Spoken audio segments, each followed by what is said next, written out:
There we go. Psalm 67. It's beautiful.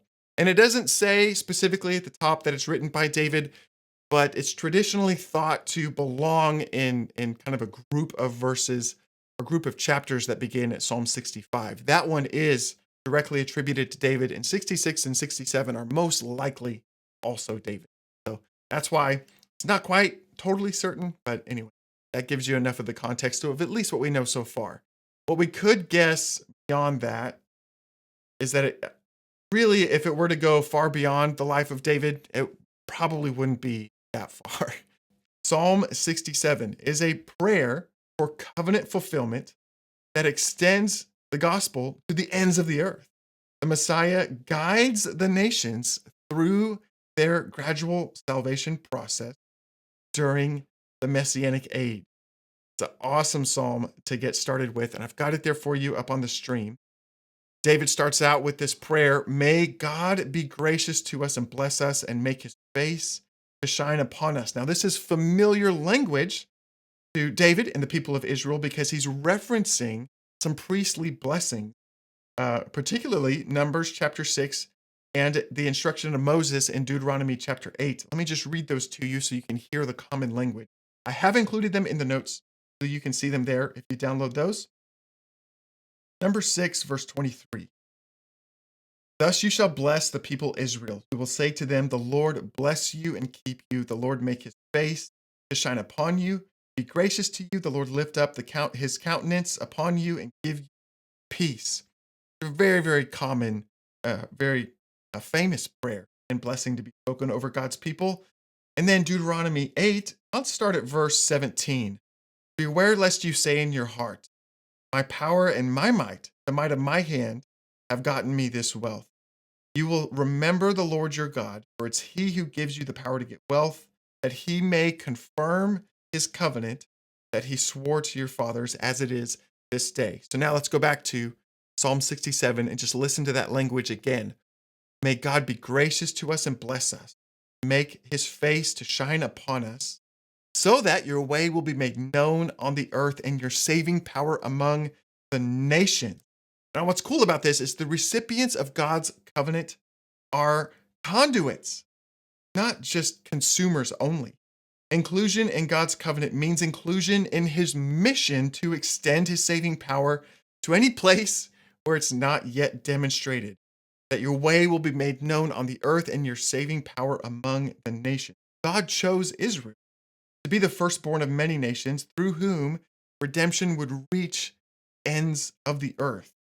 Now, notably, nowhere does biblical prophecy expect God's saving power to be permanently demonstrated in every nation apart from the permanent fulfillment of God's covenant with Israel, meaning the people and the land. So David is really praying almost like through this order of operations, like, God, would you bless us so that your blessing can extend through us to the rest of the earth.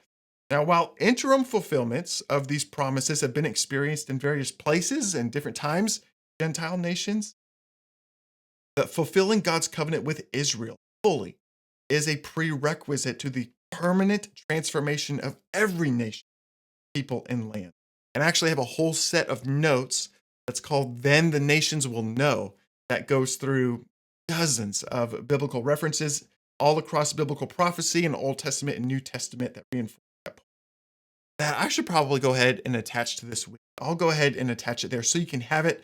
But anyway, that's just a little bit of what David is hinting at here in Psalm 67. The redemption of Israel is inseparable to God's redemptive plan for the world, which is beautiful. I love that continuity of God's covenant from Genesis to Revelation.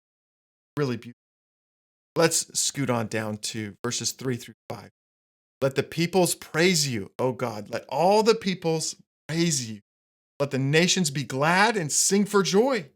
For you judge the peoples with equity, meaning with fairness, and guide the nation upon the earth. What's so beautiful is there's this careful, intentional guidance that the Messiah gives to the nations as his saving power extends from Israel across the earth. Again, this is with the present Messiah ruling from Jerusalem, guiding the nations, and it's resulting in this joy and celebration and worship that's extending around the world. Let all the peoples praise you, O God. Let all the peoples praise you. That theme is just keeps coming up, repeated. Then verses 6 and 7, the earth has yielded its increase. God our God shall bless us. God shall bless us. Let all the ends of the earth fear him.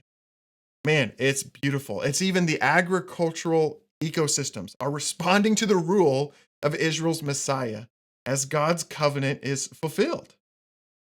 Now, this can also be that agricultural blessing can also be figuratively interpreted as just God's general provision, but I think there really are, as we looked at last week in Psalm 104, some specific agricultural ecosystem nature restoration, some real specific promises pertaining to that I think are in view here in verse 6. So that's super.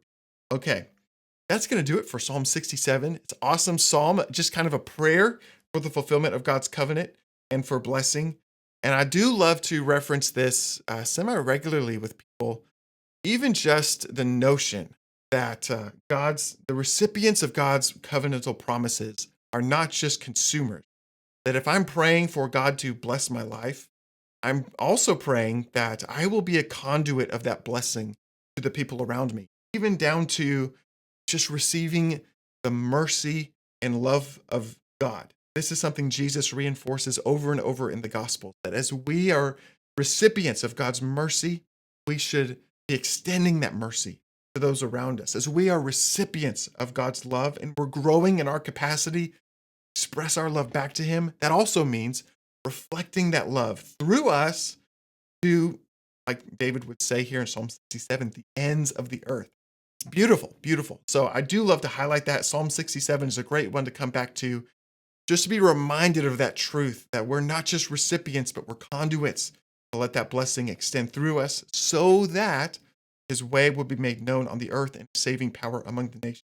Amen? All right.